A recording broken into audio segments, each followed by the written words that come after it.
kasih sayang, cinta kasih, perdamaian, toleransi, kerukunan, dan keadilan.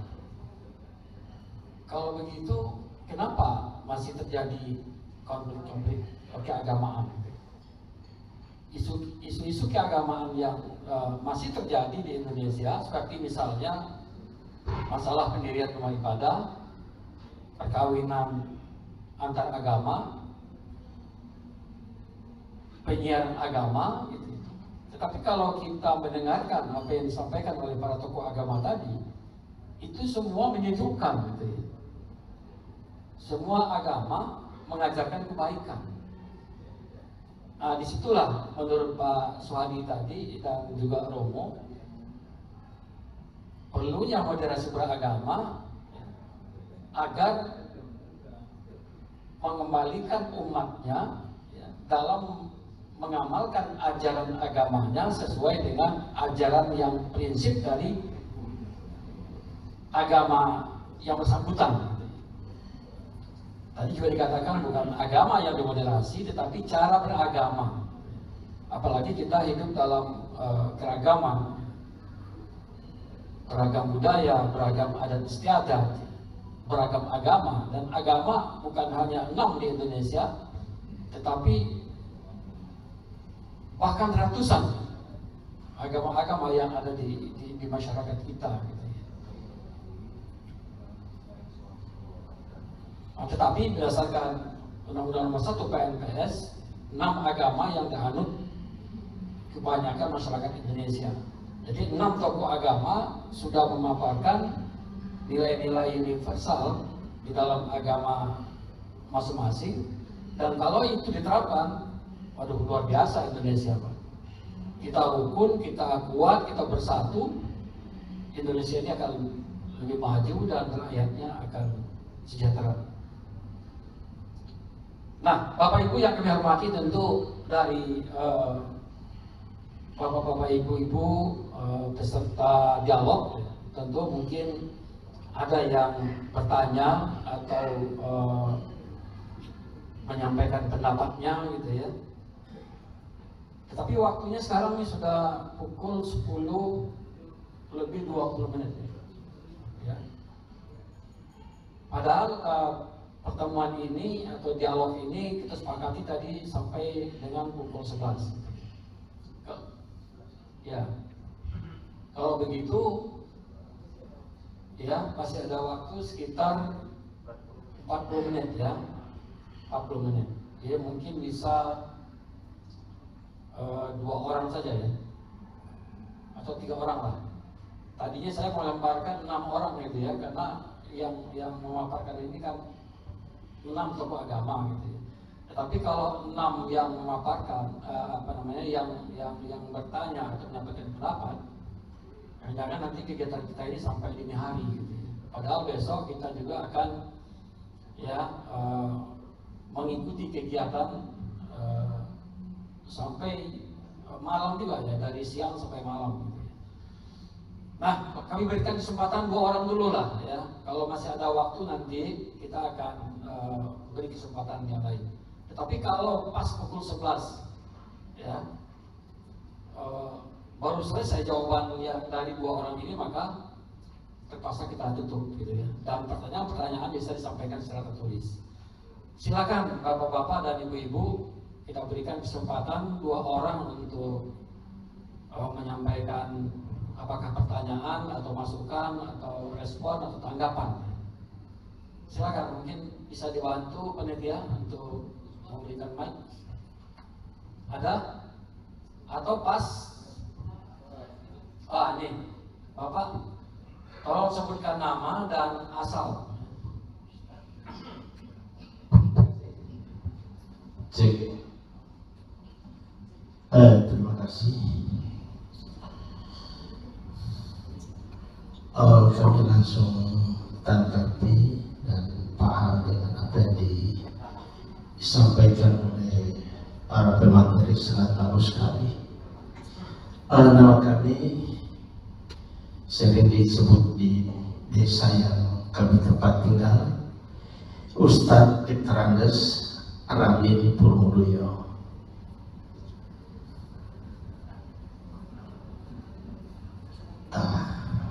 dari Ketua FKUD Kabupaten Lamongan, Provinsi Sulawesi Utara.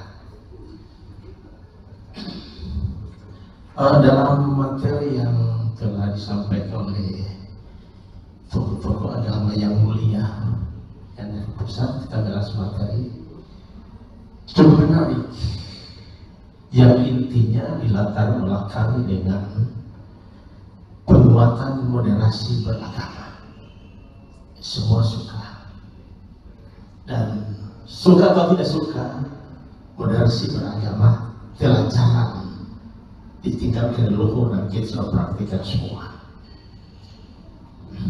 Kami melihat bahwa moderasi beragama ini diidentikan dengan satu ungkapan yang selalu jadi tradisi yang ada. Duduk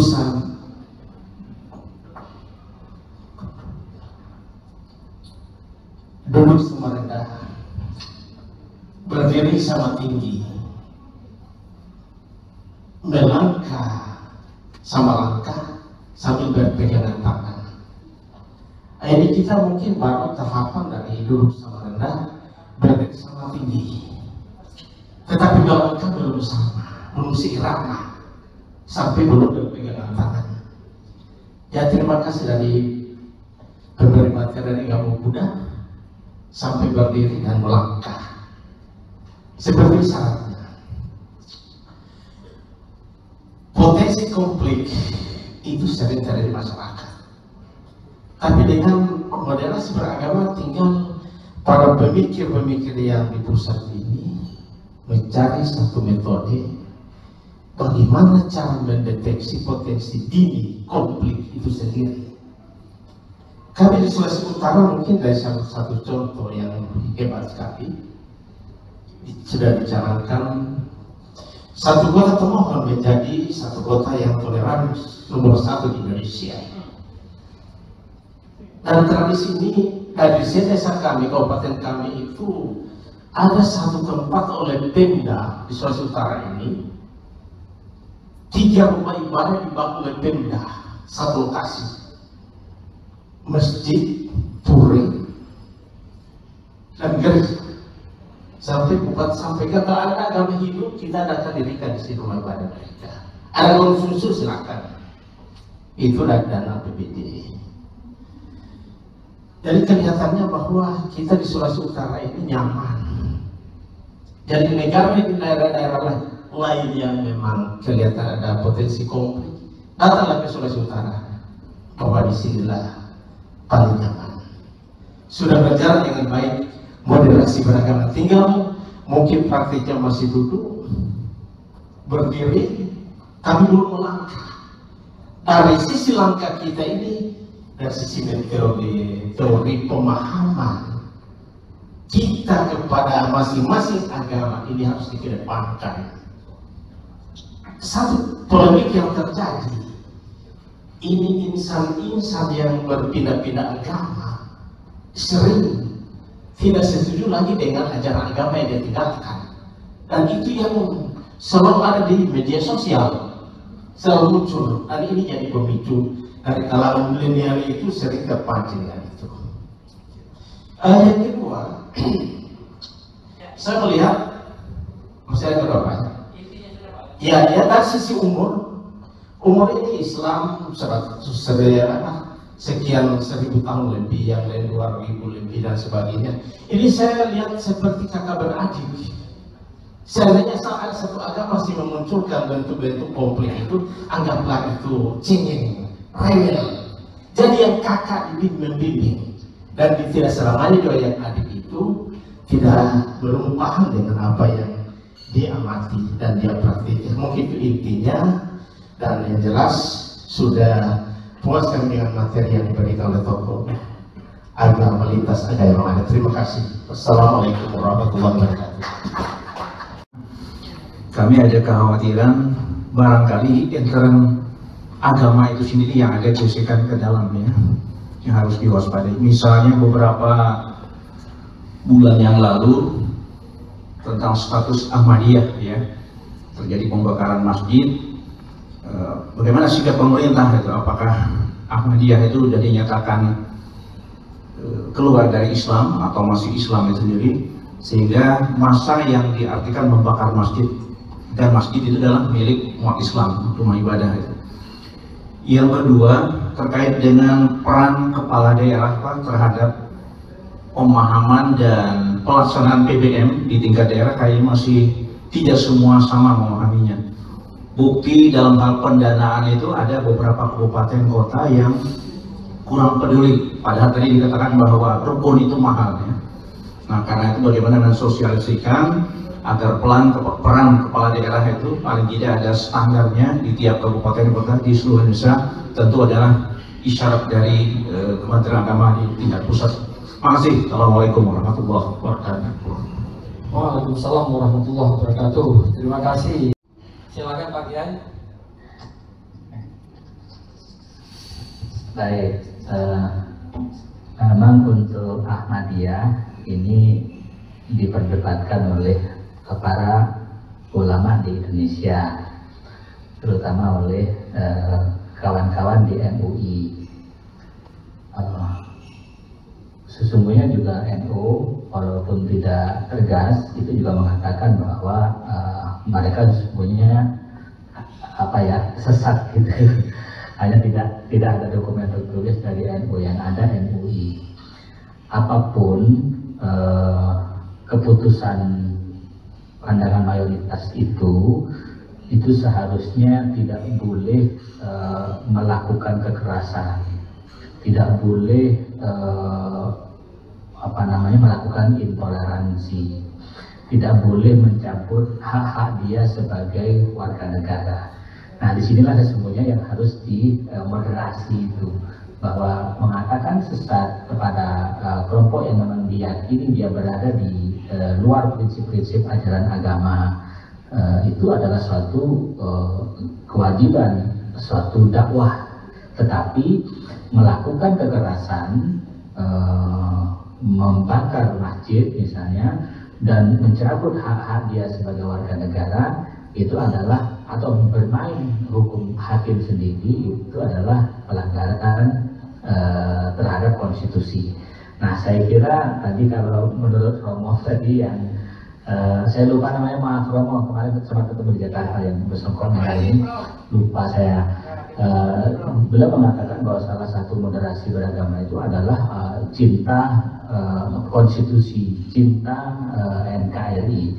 Nah, saya kira orang yang melakukan intoleransi dan kekerasan itu bukan bahagian dari moderat dalam beragama. Nah, yang kedua saya kira begini, kalau ini kita tidak bisa membohongi ya, bahwa di dalam ajaran-ajaran agama itu ada ajaran-ajaran yang keras. Kita meyakini itu. Misalnya di dalam Islam ada ajaran tentang jihad, tentang qital, tentang berperang, tentang pernyataan bahwa orang-orang musyrik itu najis, tidak boleh masuk Masjidil Haram dan lain-lain. Orang murtad dibunuh, kemudian orang kafir di neraka. Itu saya kira banyak ajaran-ajaran itu di dalam Islam ya. Kita tidak boleh menafikan itu. Nah, tetapi bagaimana memoderasi beberapa pandangan-pandangan itu, karena di sisi lain juga mengajarkan kasih, mengajarkan keadilan, mengajarkan kesetaraan. Tetapi di sisi lain juga ada ajaran-ajaran yang keras. Nah, bagaimana kita melakukan moderasi ini? Disitulah butuhnya para tokoh-tokoh agama untuk melakukan penafsiran-penafsiran sesuai dengan prinsip-prinsip tadi itu yang disebutkan oleh Romo yang 9 tadi itu. Saya kira itu prinsip juga yang dimiliki oleh Islam. Nah, kelemahan kita selama ini adalah seringkali melepaskan hukum fikih atau hukum-hukum yang partikular itu dari nilai-nilai universalnya. Inilah problem kita beragama itu. Nah, termasuk mungkin catatan saya, ya mohon maaf ini pada semua para hadirin di Ambon, di hotel. Salah satu sikap agama itu salah satu ciri moderasi itu kan yang terakhir tadi menghormati kearifan lokal ya Romo ya. Nah itu saya kira harus mewujud gitu. Jadi bagaimana prinsip-prinsip itu mewujud juga dalam sikap dan perilaku.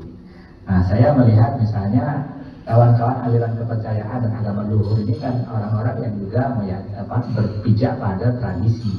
Tapi kita masih belum banyak melakukan pengakuan terhadap mereka.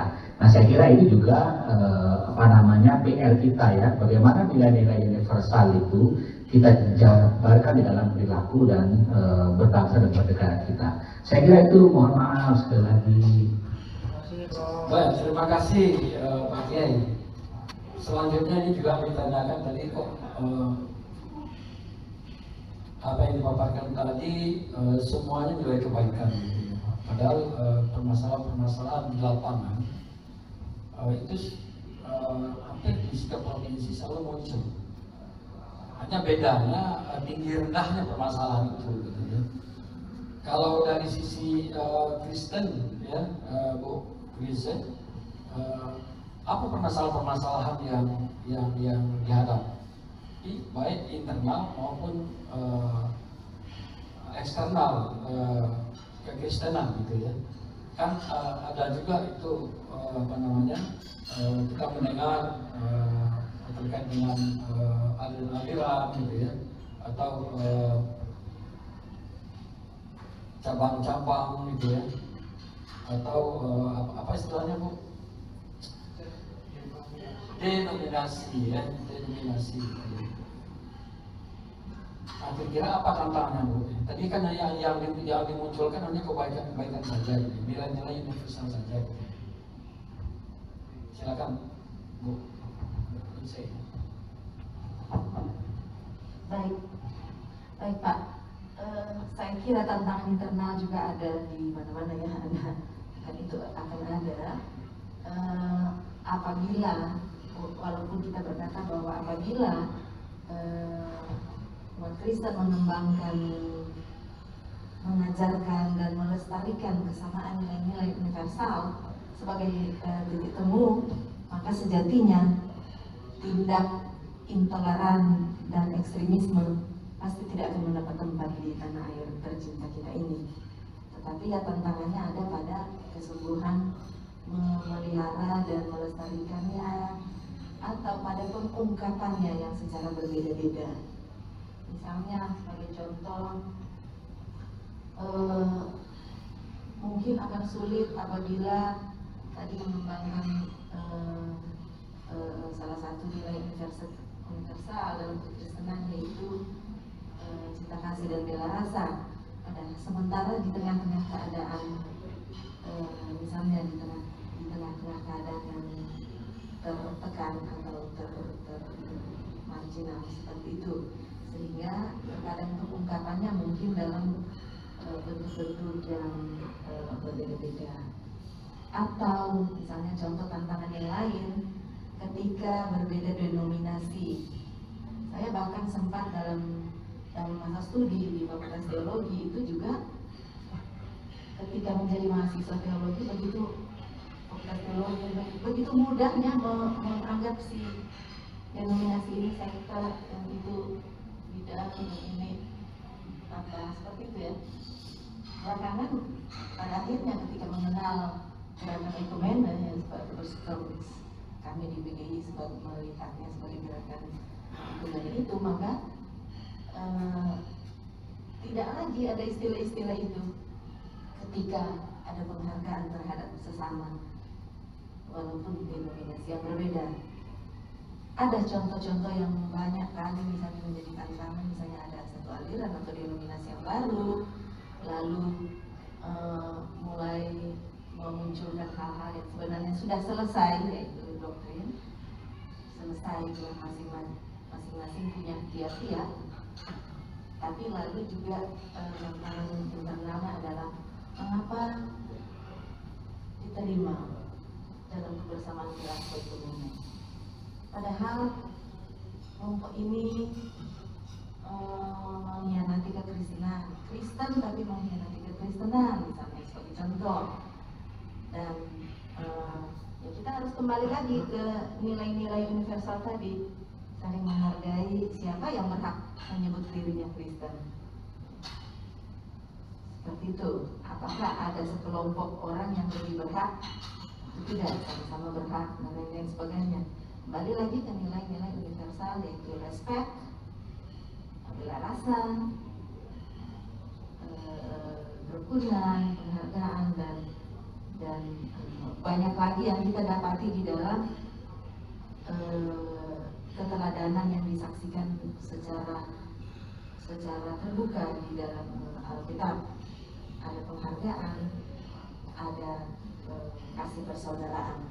Seperti itu Pak, tantangan-tantangan ke dalam, ke internal yang memang ada di mana-mana. Apalagi diperparah dengan keadaan sekarang ini, bahwa karakter satu lembaga, karakter satu denominasi bisa saja lenyap dalam sedetik, bisa saja hancur dalam sedetik akibat dari kemajuan teknologi yang sangat cepat sekali, sehingga ketidaksiapan umat dalam harus utamakan istilah kami ya, nilai-nilai universal ini terhalang pada hal-hal seperti ini karena ketidaksiapan kita menghadapi era digitalis yang berkat, tetapi di pihak lain juga menjadi ancaman bagi nilai-nilai universal dalam kekristenan ini. Begitu Pak, sementara Pak. Terima kasih. Jadi seperti yang disampaikan jawaban tadi, terkait masyarakat masih melakukan pengerusakan baik rumah ibadah atau merusak harta benda gitu ya. Itu karena yang disampaikan Romo Hedi tadi, komitmen kebangsaannya kurang gitu. Komitmen kebangsaan itu kan mematuhi regulasi yang ada dari Undang-Undang Dasar sampai keturunannya gitu. Misalnya Ahmadiyah, di situ kan ada peraturan bersama ya, Menteri Agama, Jaksa Agung, dan Menteri Dalam Negeri. Ahmadiyah silakan beribadah, tetapi jangan menyiarkan ajaran-ajaran yang bertentangan dengan kebanyakan. Ajaran-ajaran yang prinsip jangan ditafsirkan sehingga nanti itu memunculkan konflik. Dan masyarakat itu tidak boleh melakukan pengerusakan. Itu juga ada sanksinya. Nah, hanya saja tadi dari Kabak TU Kalteng betul ketegasan Pemda di situ yang agak kurang. Termasuk juga pemberdayaan kepada FKUB dan juga dalam memahami tugas terkait dengan pemeliharaan rukun beragama. Nah, oleh sebab itu Bapak-bapak dan Ibu-ibu Kementerian Agama, ya kami dulu di FKUB sudah ya menyusun rancangan peraturan presiden penguatan PBM yang disampaikan oleh Romo Sohadi tadi. Dianggap PBM ini lemah, ya, tidak termasuk peraturan perundangan, terutama terkait dengan tugas Pemda dalam memelihara kerukunan beragama dan pemberdayaan FKUB. Betul Pak, setuju. Dengan adanya peraturan presiden nanti tidak ada lagi beragam ya kepedulian Pemda terhadap FKUB.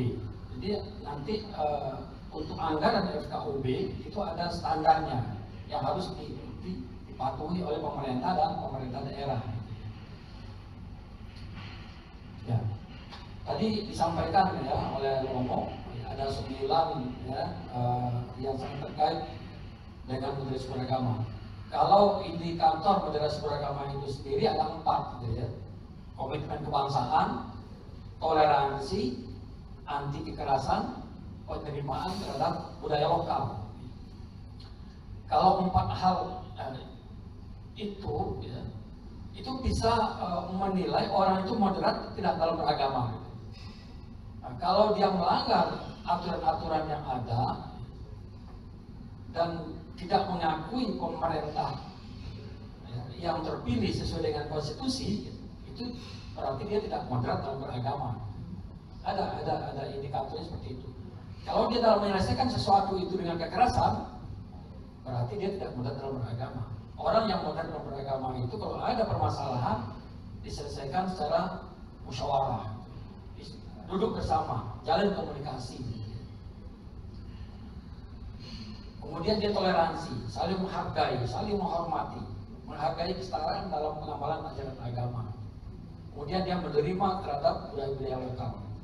Nah, oleh sebab itu terakhir mungkin jawaban dari Pak Suhadi, karena beliau ini adalah ikut merumuskan PBM nomor 98 tahun 2006 tentang pedoman pelaksanaan tugas kepala daerah, wakil kepala daerah dalam memelihara atau pemeliharaan kerukunan umat beragama, pemberdayaan rumah ibadah, pemberdayaan FKUB, forum kerukunan umat beragama, dan pendirian rumah ibadah. Ini yang sekarang sedang kita rancang peraturan presiden untuk menguatkan PBM itu di dua bidang tadi, Pak. Menguatkan peran pemerintah dan pemerintah daerah dalam memelihara kerukunan umat beragama di daerah masing-masing dan secara nasional, ya, tentu saja dari pemerintah pusat. Kemudian pemberdayaan FKUB, tidak seperti sekarang gitu ya, tokoh-tokoh agama tidak, ya, kalau saya bahasanya itu tidak memanusiakan tokoh-tokoh agama dalam hal tugas, ya, yang membantu pemerintah untuk mewujudkan kerukunan. Nah, ke depan dengan adanya peraturan presiden, kita harapkan nanti pemerintah dan pemerintah daerah memfasilitasi FKUB, orang kerukunan beragama, dan mengajak tokoh-tokoh agama dalam menyelesaikan berbagai isu keagamaan atau potensi-potensi konflik gitu ya.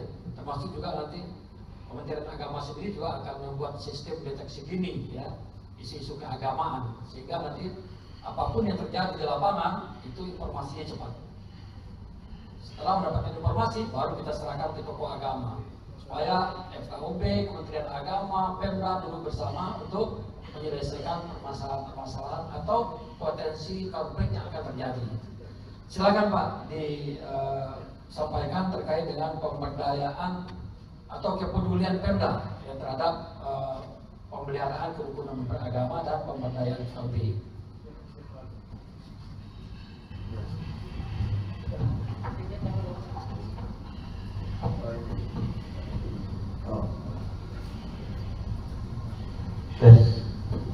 Ya, terima kasih Pak Moderator, juga Bapak-Bapak, Ibu-Ibu. Saya merasa turut bertanggung jawab karena ketika kita merumuskan peraturan bersama ini itu di akhir tahun 2005 ya, bersama-sama dengan tokoh-tokoh agama dari waktu itu baru 5 agama ya, karena Konghucu menjelang lahir kembali itu.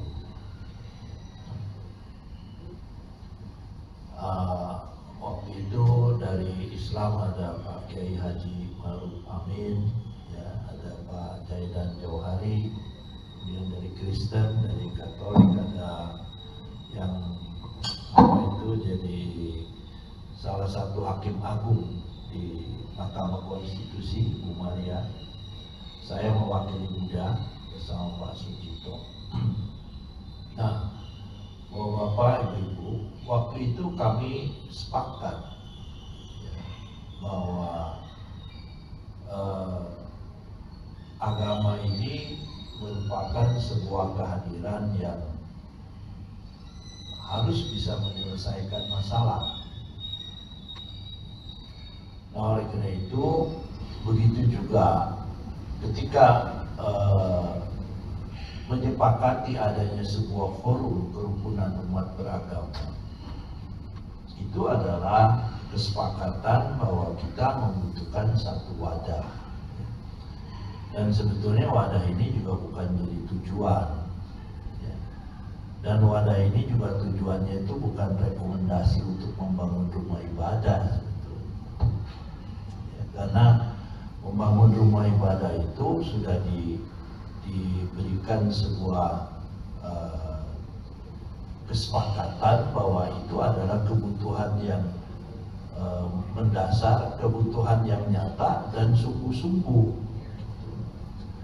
Dan harus diupayakan ketika itu sudah merupakan kebutuhan nyata dan sungguh-sungguh, ya harus diupayakan supaya bisa. Maka 60-90 itu bukan sebuah persyaratan mutlak, ya. Tapi kalau 90 aja belum punya umatnya, ya kenapa harus bikin rumah ibadah dulu? Kan begitu cara berpikirnya, itu kita sepakati, jiwanya seperti itu. Tapi kalau sudah punya 90 gitu, ya kita harus mengupayakan, termasuk pemerintah daerah harus turut memfasilitasi. Sebetulnya itu peran daripada kepala daerah. Oke. Tapi rupanya seperti yang disampaikan oleh Pak Kampus, ya kepala daerah pun kelihatannya karena ini cuma peraturan bersama gitu, ya ditaati syukur, gak ditaati juga gak apa-apa. Maka itu ingin ditingkatkan menjadi peraturan presiden. Ya saya kira beliau sudah menjelaskan ini. Tapi Bapak-bapak, Ibu-ibu, saya ingin menyampaikan bahwa di situ juga di dalam BBM ada disebutkan siapa sih sebetulnya anggota FKUB. Dia kan pemuka agama sebetulnya. Siapa itu pemuka agama? Pemuka agama itu adalah orang-orang yang bisa dianggap tokoh, ya, yang bisa diteladani. Baik dia punya organisasi keagamaan, dia memimpin organisasi keagamaan, atau dia tidak memimpin organisasi keagamaan. Jadi dia tidak harus wakil dari MUI, tidak harus wakil dari Walubi, dia tidak harus juga wakil dari KWI. Bisa juga dia tokoh agama setempat yang diakui oleh masyarakatnya setempat. Oleh karena itu, ketokohan ini, keteladanan inilah yang sebetulnya menjadi sebuah kekuatan untuk membangun sebuah kehidupan, ya, yang berdasarkan ajaran-ajaran dari agama. Nah, oleh karena itu berkaitan dengan sisi lain, kita memang melihat, ya, bahwa kondisinya belum seideal itu Pak Nifasri. Maka itu butuh pemerintahan yang kuat, keikutsertaan, ya, fasilitasi daripada pemerintah yang sungguh-sungguh juga. Nah itu yang sebetulnya masih kurang, ya. Dan di samping itu juga dua hal yang saya lihat. Satu adalah peran serta daripada pemerintah. Maka itu PBM ini juga disebut pedoman untuk kepala daerah dan wakil kepala daerah. Apakah itu gubernur, wakil gubernur, bupati, wakil bupati, wali kota, wakil wali kota, ya. Nah maka itu disepakati juga nanti yang ada di FKUB itu penasehatnya bukan wakil bupati harus bupati, ya, bukan wakil gubernur harus gubernur. Jadi nanti ada perubahan yang sudah dirancang oleh beliau ini luar biasa, ya. Ada hadiah besar untuk PKUB sebelum beliau pindah ke ya saya kira pindah ngurusin Konghucu nanti, mungkin Konghucu bakal jadi besar-besaran juga. Mudah-mudahan, ya. Nah oleh karena itu saya kira dua hal itu yang saya perlu tambahkan. Satu itu adalah mengenai peran serta atau keseriusan daripada kepala daerah. Jadi jangan terus urusan kerukunan itu urusan FKUB gitu. Sebenarnya FKUB itu kan forum yang dibentuk, tanggung jawabnya tetap kepala daerah sebetulnya, bukan kepala daerah. Ini forum kok, forum komunikasi. Nah, tapi para anggota forum ini juga adalah pemuka agama loh. Itu jangan malu-maluin juga, gitu maksudnya, ya. Harus betul-betul bisa memberikan masukan yang menggigit kepada kepala daerah. dan juga harus mampu juga membina umatnya dari komunitas masing-masing dengan sangat serius untuk menjadi umat beragama yang berkualitas dan bisa menjadi warga negara yang baik. Itu saya kira itu dua hal.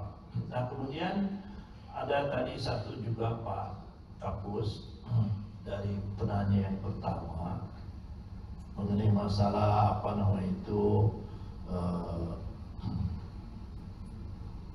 langkah dini. Saya kira tadi Pak Kapus sudah menyampaikan, hanya saya perlu menyoroti ya bahwa sebetulnya kan kita mesti menyadari juga gitu. Tadi saya sudah uraikan, sebetulnya agama kan bukan tujuan,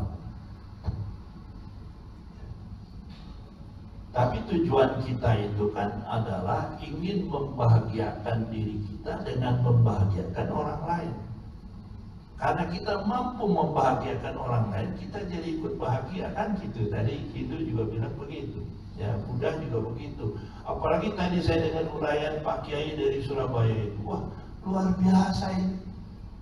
Ya, maka itu saya jarang menggunakan istilah toleransi. Karena saya lihat toleransi itu nggak cukup. Maka satu waktu seperti itu aja. Rekomendasi untuk membangun rumah ibadah. Ini saat sekarang saya toleransi, saya berikan rekomendasi. Satu waktu toleransi saya sudah habis. Ya saya cabut kembali rekomendasi itu. Lah, ini gimana? Padahal kita sudah punya konsep kerukunan dari puluhan tahun yang lalu. Toleransi ini kan baru muncul beberapa tahun yang kemarin. Kita sudah sepakat rukun antar umat beragama. Kita juga sudah sepakat rukun di dalam intern umat beragamanya sendiri. Kita juga sudah sepakat kita rukun sama pemerintah. Kok mundur lagi jadi toleransi? Terus uraian Pak Kiai luar biasa. Wah, saya kadang-kadang merasa kecil hati juga. Wah, di Islam itu luar biasa. Udah sampai ke tingkat persaudaraan. Nah kalau udah saudara kita ini gimana? Udah toleransi, bisa menerima sepenuhnya kalau saudara saya mau membangun rumah ibadah asal memenuhi kriteria. Ya kan udah disepakati. Ya paling nggak punya 90 umat Pak Kapus gitu. Terus kemudian carilah tempat yang bisa disepakati oleh 60 orang. Yang 60 ini jangan dijadikan senjata untuk menyusahkan. Ya. Tapi harusnya itu kalau umpamanya ada seperti itu, nah kepala daerah harus turun tangan, memfasilitasi. Ya harus bimbing masyarakatnya. Kepala daerah kok. Ya. Berarti dia tuh pamong, bisa mamongi gitu masyarakat, sehingga akhirnya bisa berubah pikirannya. Kalau nggak bisa, carikan tempat lain. Kan itu yang sudah dipikirkan oleh Pak Kiai Haji Ma'ruf Amin waktu itu. Sampai 11 kali kita rapat. Ya. Nah saya kira itu. Nah oleh karena itu mestinya dipahami. Agama itu justru tujuannya untuk membuat kita menjadi manusia yang apa namanya itu bisa bersaudara dengan semua. Ya. Bisa rukun dengan semua. Ya. Jadi sebetulnya harus dibelain itunya. Agamanya udah kuat kok. Ya. Maka itu saya bilang Buddha juga nggak usah dibelain, Buddhanya kuat. Ya, saya kira itu yang mungkin perlu ada sebuah pemikiran yang lebih maju ke depan. Gitu, ya. Bahwa karena kita itu sekarang zamannya juga udah sangat maju, malah nanti kalah sama iptek nanti. Ya saya sampai sekarang tuh masih terus bicara di intern umat Buddha. Ya.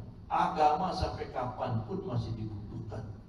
Walaupun teknologi, ilmu dan teknologi maju sampai kapanpun itu sebagian kecil daripada agama. Ya. Oleh karena itu agama harus menunjukkan kualitasnya, yang betul-betul sayang kepada manusia. Itu. Jadi gimana terus ada teman saudara kita bikin rumah ibadah dibakar. Dia dialami dia tuh ini agama nih. Wah, saya mendingan punya HP daripada punya agama. Itu pemikirannya. Tanya HP semua dijawab. Tanya jalan dijawab. Tanya Buddha nggak jawab-jawab. Pak, 2 hari 2 malam nggak tahu jalan Budanya. Tanya HP, Novotel di mana? Kasih. Tuh. Share location sampai Pak kampus saya. Ya. Nah, saya kira ini adalah fakta-fakta yang harus kita lihat bahwa ini menjadi sebuah sebenarnya kondisi-kondisi sekarang ini sebenarnya menurut agama nggak ada yang jelek kok. Ya. Cuma kita jangan kepengennya maunya satu warna aja. Waduh, kalau bunga itu warnanya cuma merah doang jelek kan manipulasi. Harus ada bunga yang merah, ada yang kuning, ada yang ungu, ada yang putih. Wah, indah. Terima kasih Bapak-bapak, Ibu-ibu. Selamat malam. Terima kasih Pak Romo Suhadi, luar biasa ya penjelasan beliau. Tapi sekarang ini sudah pukul 11 ya. Kalau masih ada Romo yang mau direspon atau ya penutup silakan. Ya. Saya cuma menutup saja dari saudaraku Ustadz Ramin Olomodoyu dari Ketua FKUB Bongsel. Prinsipnya dalam moderasi beragama itu gembira dalam perjumpaan dan tidak takut bertemu dengan yang berbeda. Saya bertemu Ustadz ini karena baru saja di sini, tetangga kamar saya ternyata, dan kita ketemu itu senang. Nah, kalau kita semua ini umat beragama di Indonesia ketemu satu sama lain itu senang, sudah pasti hidup ini akan indah dan moderasi beragama akan terwujud. Terima kasih. Ya, ada sedikit saya mungkin menyambung apa yang disampaikan oleh Pak Kiai tadi yang dari Islam. Itu luar biasa. Ada saya tadi diberi waktu 5 menit lagi mungkin saya nyampe ke sana juga. Ternyata di Islam itu juga mengatakan bahwa kita bersaudara. Kami di Hindu bahkan dalam kitab suci kami di Chandogya Upanishad itu disebutkan Wasudewa Kutumbakam. Kita semua bersaudara. Itu. Anda tadi diberi ini, ternyata di Islam ada juga seperti itu. Itu luar biasa. Ternyata pada prinsipnya semua agama itu mengajarkan hal yang sama dalam bahasanya yang sendiri-sendiri. Padahal ajarannya juga sama gitu. Jadi kita di Chandogya Upanishad itu Wasudewa Kutumbakam, kita semua bersaudara. Kemudian juga ada disebutkan Tatwamasi. Engkau adalah aku adalah engkau adalah dia. Nah, ini di Hindu juga diajarkan seperti itu. Kalau sudah bersaudara, kenapa mesti harus ribut? Kenapa harus mempermasalahkan sesuatu yang tidak prinsip? Kenapa bersaudara? Karena memang kita berasal dari yang sama. Ada disebutkan di dalam Hindu itu bahwa kita ini adalah saudara karena kita berasal dari Tuhan, dan Tuhan itu sendiri adalah segala yang ada di dunia ini. Itu Aham Brahman Asmi. Semua yang ada, saya adalah Brahman sebagai ciptaannya. Kalau di Islam itu ada istilah nur ya, cahaya Allah. Di Hindu juga kita mengenal hal seperti itu. Ini sangat luar biasa. Kenapa kita mengatakan semua adalah Brahman? Ada di dalam sloka kami katakan seperti ini. Tuamewa mata, capita tuamewa bandus, casaka tuamewa wirian, kawina tuamewa salwa, maka dewa-dewa. Nah, itu. Bahwa Tuhan itu adalah ayah kita, ibu kita, saudara kita, kawan kita, asal usul segala yang ada. Dan Tuhan itu adalah segala yang ada di dunia ini. Nah, itu. Kalau sudah semuanya adalah Tuhan itu sendiri kok, tentu manusia itu juga itu yang disebut dengan kita semua bersaudara karena asalnya sama. Itu ada bilang semuanya. Saya pikir itu yang ingin saya sampaikan. Luar biasa sekali saya para terkejut juga dalam Islam itu juga ada di sini kalau kita semua bersaudara. Terima kasih.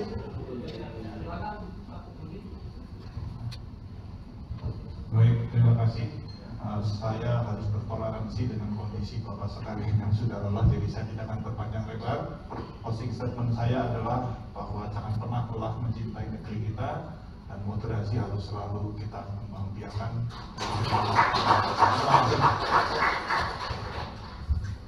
Baik, Bapak Ibu yang kami hormati, terima kasih para narasumber kita yang luar biasa. Dan saya mungkin tidak banyak yang saya simpulkan gitu ya. Yang pertama, orang beragama tujuannya adalah untuk kebaikan, untuk mencari kebaikan, untuk mencari keridhaan, untuk mencari perdamaian, untuk beribadah. Jadi dari apa yang disampaikan tadi, tidak satu pun ajaran agama yang membuat manusia bisa bermusuhan, saling dengki. Semua kebaikan. Jadi masing-masing agama itu mengajarkan kebaikan. Jadi beragama itu adalah untuk orang menjadi baik. Ya gitu ya Pak. Bagaimana supaya orang itu menjadi baik? Maka orang beragama. Tadi dari pertanyaan tadi, duduk sama rendah, berdiri sama tinggi. Bahkan juga ditambah lagi Pak, di mana bumi dipijak, di sana langit dijunjung. Kalau kita berada di Indonesia, kita harus ikuti aturan-aturan yang ada di Indonesia. Kita ikuti budaya-budaya keagamaan lokal yang ada di Indonesia. Tapi ini nanti PR tokoh-tokoh agama kita. Bagaimana nilai-nilai kebaikan tadi itu disampaikan ke masyarakat. Perlu kita terus adakan dialog tokoh-tokoh agama, tokoh masyarakat, dengan pemuda, dengan lembaga perempuan, dengan elemen masyarakat, terutama dalam utamakan penguatan model beragama. Saya yakin kalau masyarakat kita sudah moderat dalam beragama, maka akan muncul komitmen kebangsaannya itu tinggi. Dia anti kekerasan, dia toleransi, dia akan menerima kearifan lokal atau budaya lokal. Mungkin itu yang kita simpulkan pada kesempatan ini, dan saya yakin kesimpulan dari bapak-bapak dan ibu-ibu itu lebih luas lagi. Tapi intinya itu komitmen kebangsaan, anti toleransi, maksud saya, komitmen kebangsaan, toleransi, anti kekerasan, dan menerima budaya lokal. Itu yang kita sosialisasikan, itu yang kita sampaikan kepada masyarakat kita, sehingga nilai-nilai kebaikan tadi bisa dilaksanakan oleh masyarakat kita. Kita berharap nanti konflik-konflik yang terjadi selama ini bisa diminimalisir. Kalau perlu kita tiadakan konflik-konflik itu, karena ajaran agama kita adalah ajaran kebaikan. Itu saja Bapak Ibu, kita aplaus untuk demikian dari kami, dan mohon maaf atas segala kekurangan. Kita akhiri dengan berdoa menurut agama dan kepercayaan kita masing-masing. Berdoa dimulai.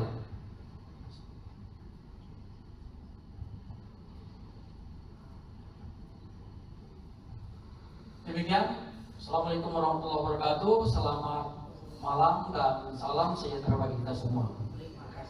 Mari kita berikan tepuk tangan kepada Bapak Moderator, Bapak Dr. Haji Dimas MPD. Terima kasih Bapak Moderator, terima kasih para tokoh-tokoh lintas agama yang luar biasa terkait kita, dan terima kasih untuk kesetiaan kita dalam ikut serta di dalam mendengarkan.